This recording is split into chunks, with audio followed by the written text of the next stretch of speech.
Hello, I am Joseph, and this is Movie Reviews. In quotes. So, today is Gone in 60 Seconds from 2000. It was released June 5th, so it's the 30th anniversary. Right? It is. Yeah, it's June. Yeah, it's the 30th anniversary. Past the 30th, I mean. A car thief is forced to steal 50 luxury vehicles in one night. That's a lie, they weren't all luxury vehicles. In order to save the life of his brother, who was fallen foul of dangerous crime lord. Once the most successful car thief in California, he must reassemble his old gang to fulfill the almost impossible mission. His task is further hampered by a rival band of thieves and, of course, the local police. So that's not really true. The crime lord gave him 4 days. He chose to do it in one night. Box office $2.37 million. IMDb is 6.5 out of 10. Rotten Tomatoes is 25%. Metacritic is 35%. And this is on Google, so 87% of Google users like the movie. I gotta say, it doesn't really hold up all that well today. So here are the... Oh wait, how many times I lost interest? I scratched 8. I lost interest in this movie 8 times. The dialogue in this movie is pretty bad. It really is. So I always remember Angelina Jolie's character in the movie, but I never really remember she was in the movie. I guess that's a sign of a great actress, or is it a sign of a bad movie? I'm not sure, because whenever I think of Gone in 60 Seconds, I always think of her, but don't really remember that I'm thinking of Angelina Jolie. I'm thinking of the character she's playing. Kip is the world's stupidest criminal. He's doing everything he can to get caught. Throwing a brick through Porsche's building. He's street racing in a stolen car. Everything he cost himself the job, not like anything else. His stupidity. By the way, that's great product placement without product placement, right? Porsche is in there, but you can steal the Porsche because it's so easy to steal. Weird. And here's one of my thoughts on here. The dialogue in this movie is pretty bad. Why did they have Sphinx take a bite out of a sandwich and leave it on a dead body? That's so unsanitary. Is Kip drunk all the time? Because he seems drunk all the time. Everything he says and everything he does, it's got some problems. So I was alive back in 2000. What kind of radios are they using where they can go all along Los Angeles? That seems kind of unreasonable for a consumer model. Even maybe they got them on the black market, but considering Memphis has been out of the game for 6 years, I don't think so. I don't know. That part kind of was hard for me to believe. I never understood, is Eleanor just the type of car or that Memphis is trying to steal, or the exact car? It's the type of car. That's when I was younger. I wasn't paying attention. So Johnny B looks significantly younger than Memphis. Memphis has been out of the game for 6 years. Johnny B looks like he's maybe 30, 36. How is he running a crew? Well, never mind that.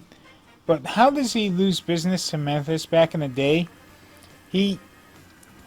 He probably wasn't even around at the same time. If anything, the reason why Johnny B was so big is because Memphis left and there was a void to fill. That rivalry was weird. Why is painting on fake fingerprints easier than using rubber gloves? That's another part I really didn't get. Like, he was asking for who was this? One of the characters was asking for it. Uh,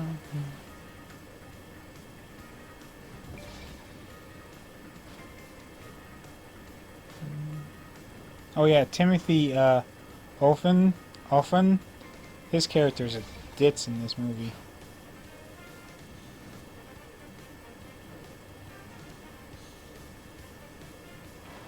Why is he not? And Donnie. Why is Donnie? You like thinking like the Mirror Man gave him this concoction, and he's like, "This is the new age." I'm like, just put the rubber gloves on. They're cheaper and they're probably way more effective because you're covering up everything instead of just your fingerprints. I mean, just your fingers. I didn't get that.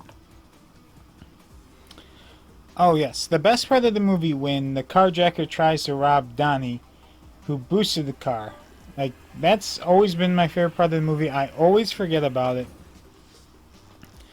He has it like he has the gun right to his head and he's like just punches and gets out of the car. Uh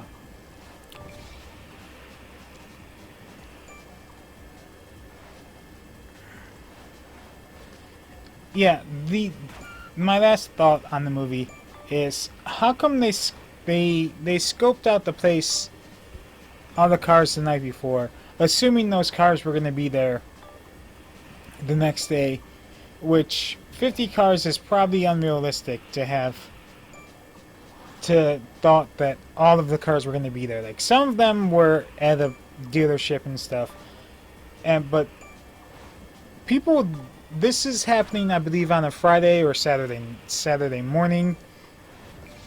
People are typically out, though not all 50 of those cars were going to be there.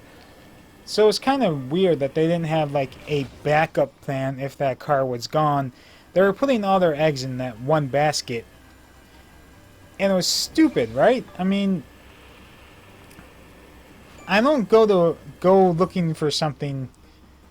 Let's say if I'm going to the store for what's all right. I'm going to, let's say, GameStop, and I'm looking for Grand Theft Auto. They might have had it yesterday, but that could be gone. I'm not going to assume that they had it. I'm going to start over. I went to GameStop yesterday. They had Grand Theft Auto. I'm not going to go back to that same as that GameStop assuming that that's going to still be there. It's going to be gone. Or it could be gone. I just didn't understand why they didn't have a backup plan for that. It drives me crazy whenever I watch that movie that they just assume all of the cars are going to be there the next day. Ugh.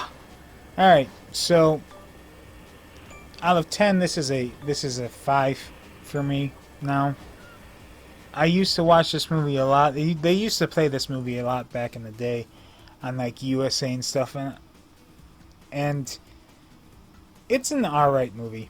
It's like 1 out of 5 recommendations. It's like a 2, but it doesn't hold up as well as some of the other movies I've watched this year.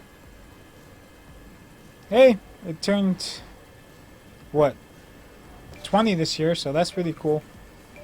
I think I said 30 earlier. I was wrong. It's turned 20. So 1 more year, will be old enough to drink. Ugh. Alright, well that's all I have to say. I'm going to let the rest of this gameplay footage play out. I'll see you next time. Peace.